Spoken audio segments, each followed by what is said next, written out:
Разнообразие способов отъема денег и незаконного доступа к личным данным крайне велико. У злоумышленников, как всегда, в моде введение людей в заблуждение по телефону.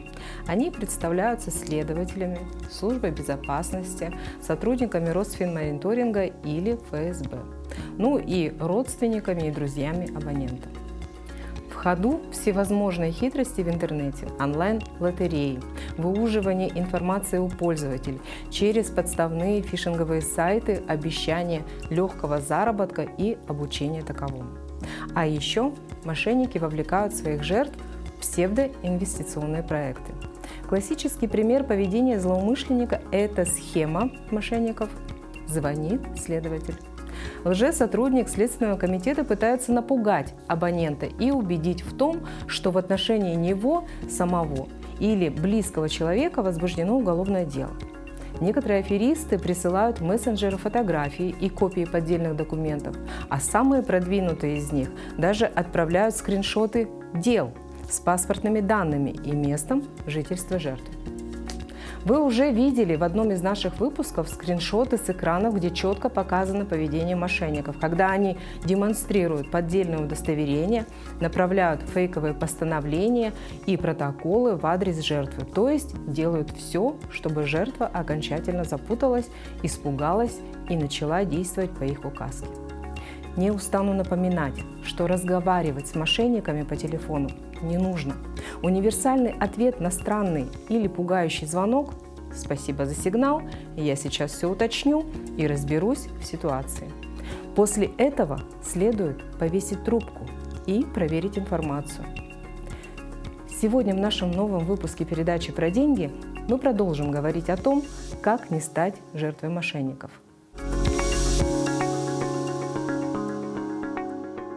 Аферисты связываются с потенциальными жертвами по видеозвонкам и на сервисах частных объявлений. Предлагают дешевые билеты и легкий заработок на инвестициях, запугивают взломом аккаунта на госуслугах и используют искусственный интеллект.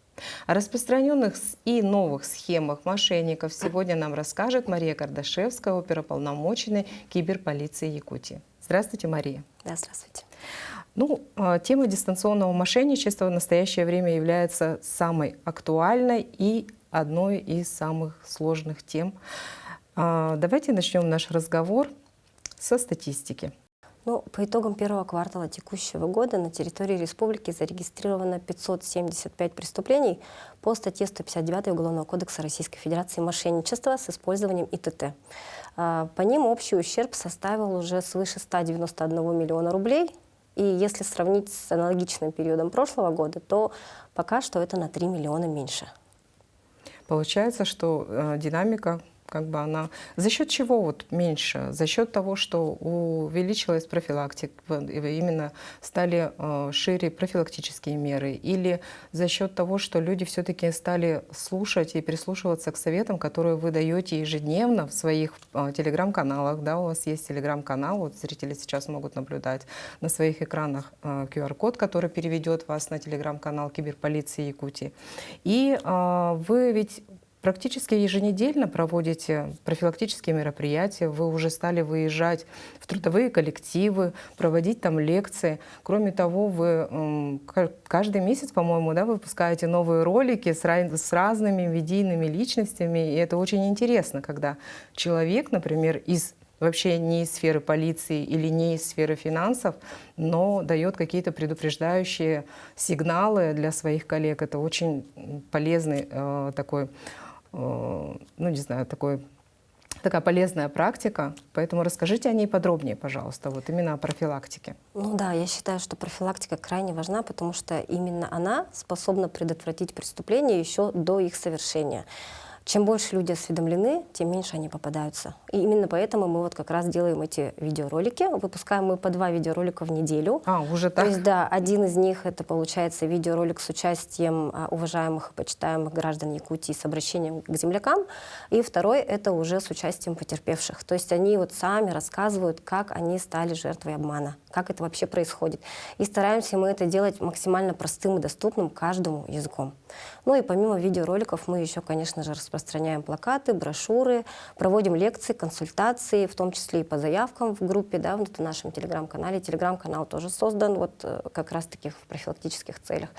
Ну и группа профилактики у нас существует, получается, менее года пока что, но хотелось бы надеяться, что все-таки действительно профилактика, она работает.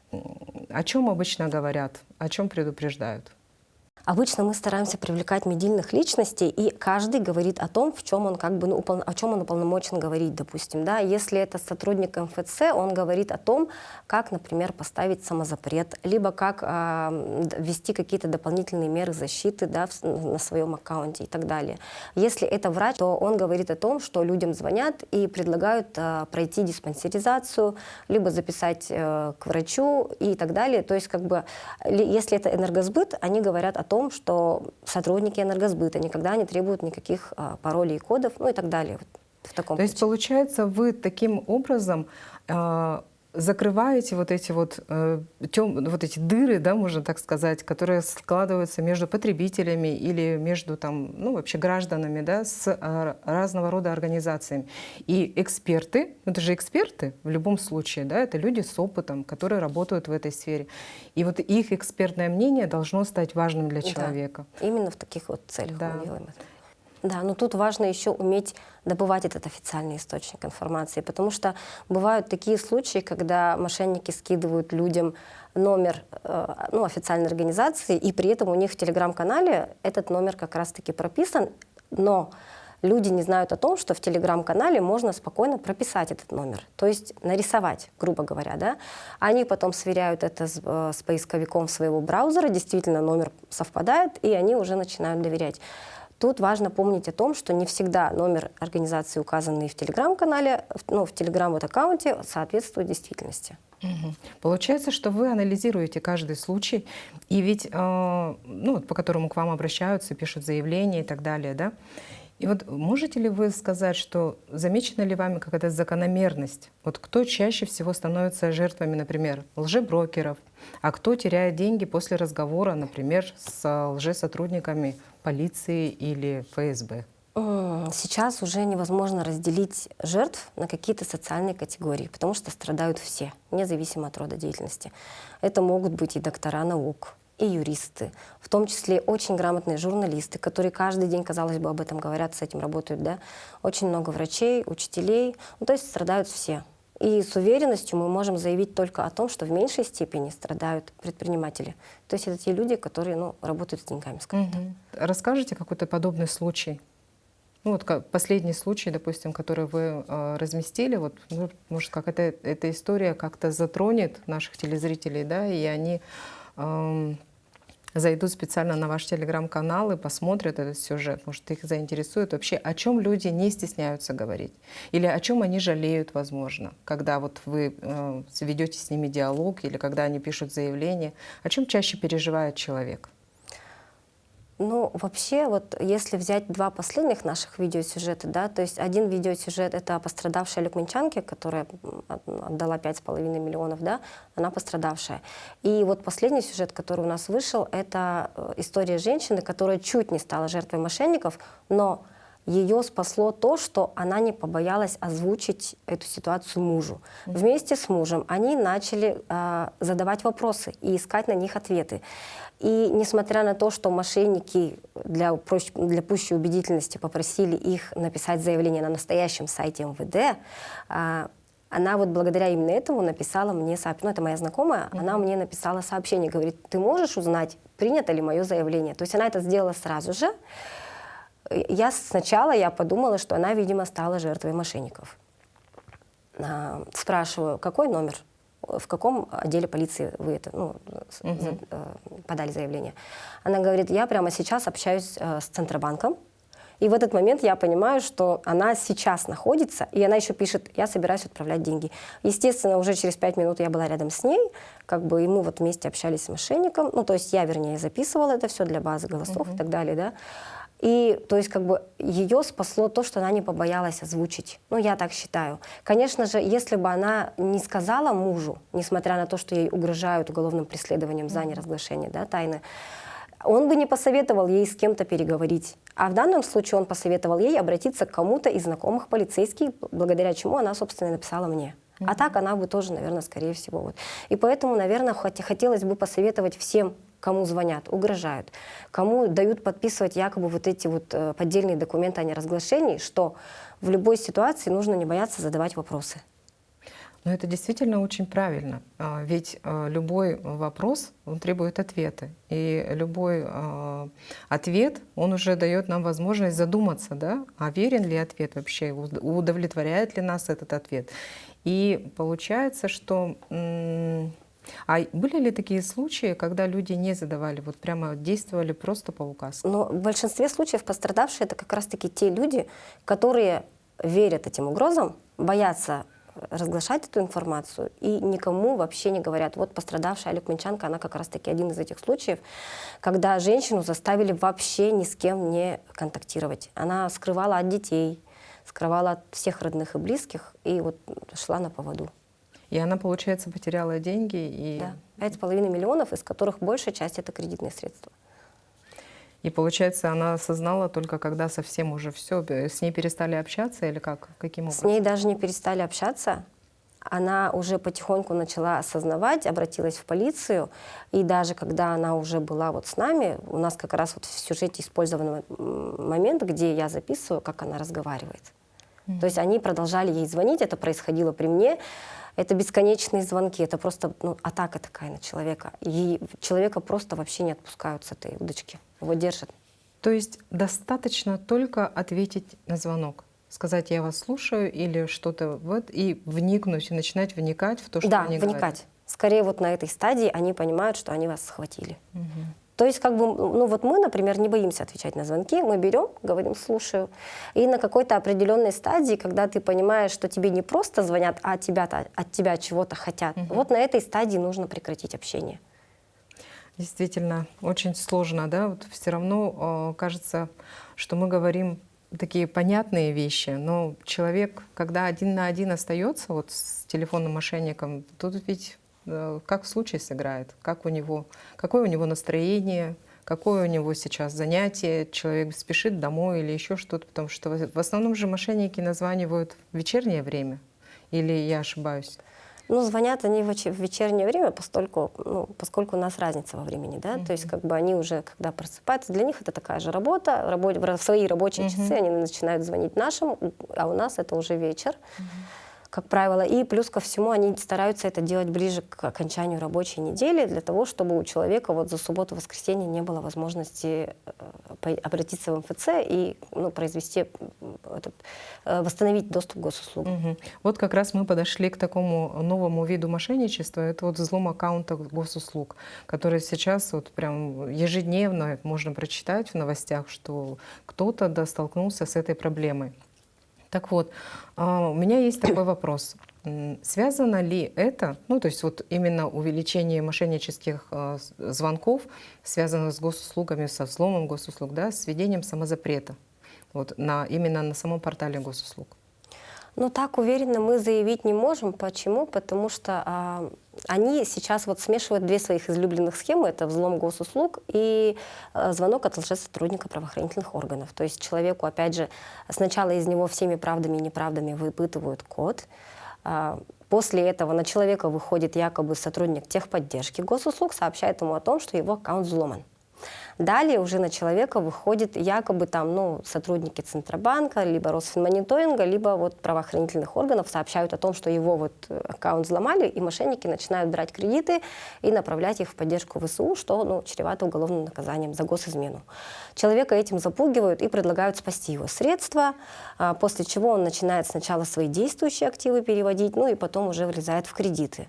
И тут как раз-таки услуга самозапрет, она очень полезна. Почему? Потому что человек, который ее подключил, он уже заведомо уверен в том, что на его имя никто, кроме его лично, не сможет получить кредиты.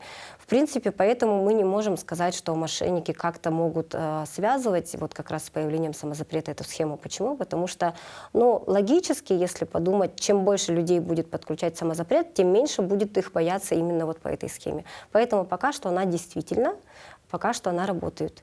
Если раньше люди больше попадались на схему, по которой вот госуслуги взломали и на имя их кредиты, да, там вот боятся. Но если так подумать, опять же, мошенники, что могут сделать мошенники с помощью госуслуг? Максимум они могут набрать микрокредитов. Как правило, это не такие большие суммы, да? Им больше, гораздо больше получить денег, если они напугают человека и из него вытащат все его имущество. Поэтому, собственно, они и придумали эту схему. Но пока что люди с этим не знакомы, поэтому продолжают попадаться. Очень острый вопрос — это дроперы. Это посредники, которые выступают посредниками между жертвой и между мошенником. Вот как с этим у нас в республике обстоит вообще дело? Есть ли такие соучастники преступлений среди простых граждан? Были ли случаи дроперства именно вот с якутянами? И как вообще полиция, не знаю, какие случаи именно с дроперами были вот в вашей практике? Да, действительно, за дроперство предусмотрена такая же уголовная ответственность, потому что фактически это и есть участие в мошенничестве.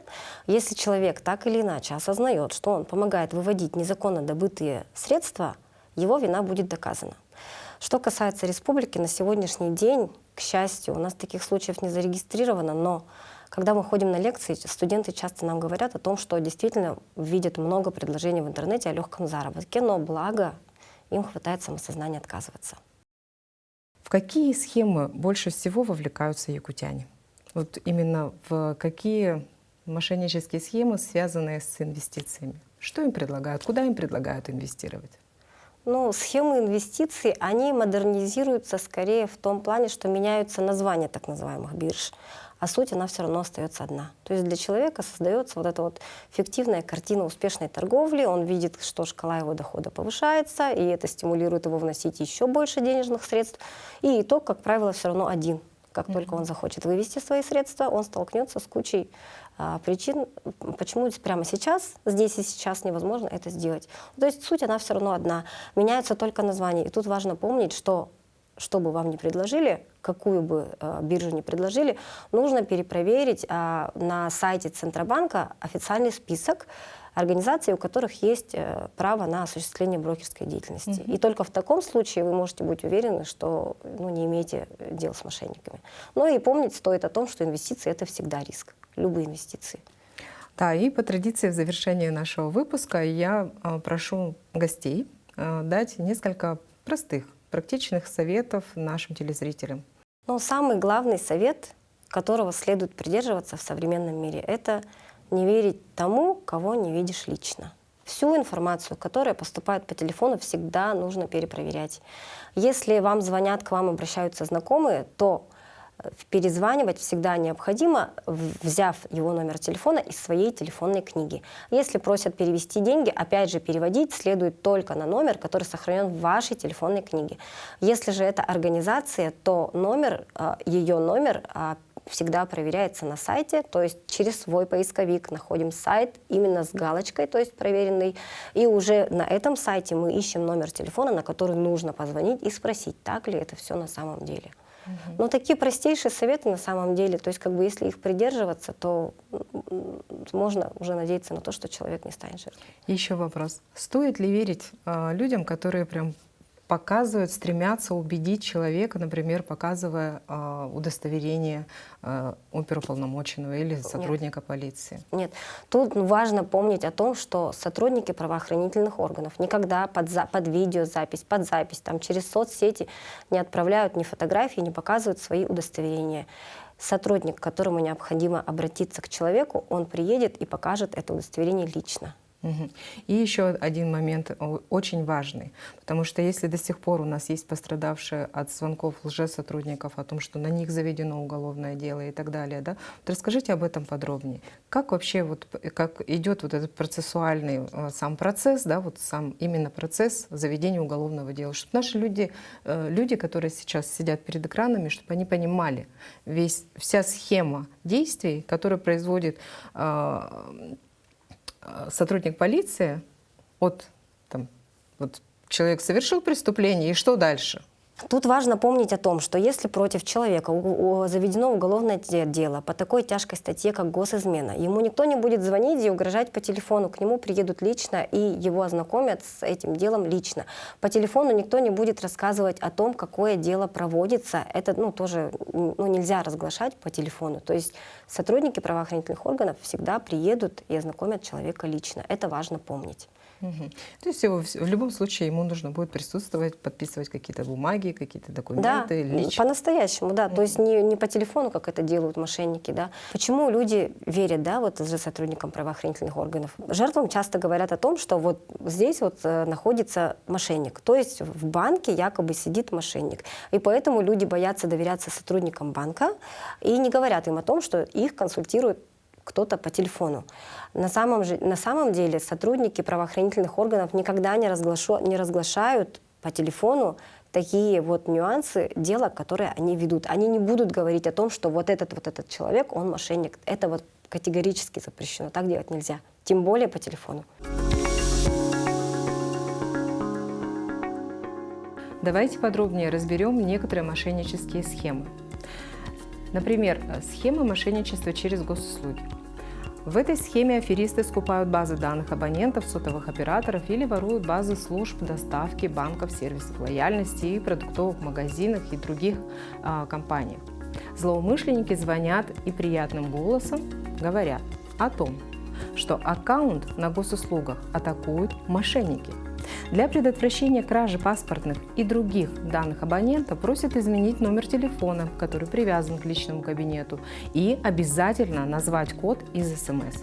По этому коду аферисты входят в аккаунт, воруют данные электронной цифровой подписи и данные пластиковых карт, ну и, конечно же, другую чувствительную информацию.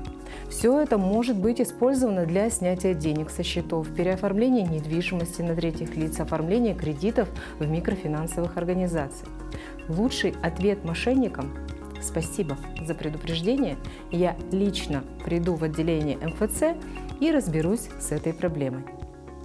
После этого необходимо, конечно же, повесить трубку и отправиться в офис МФЦ или в отделение банка, у которого есть право на верификацию аккаунтов на госуслугах, и сделать это лично. Следующая схема. Схема мошенников в интернете, когда аферисты рассылают на электронные ящики электронных почт письма с предложением о высокооплачиваемой работе, предупреждают об утечках персональной информации и обещают защитить от последствий через предоставление данных пластиковой карты, представляются работниками операторов сотовой связи, обещают обменять кэшбэк на деньги. Также широко распространена подмена ссылок с настоящих сервисов оплаты на фишинговые. И защита от интернет-мошенничества очень проста. Производите оплату товаров и услуг с официальных сайтов или из мобильных приложений продавцов, игнорируйте спам с разнообразными заманчивыми предложениями и храните крупные суммы на банковской карте, данные которой не указываются при интернет-покупках.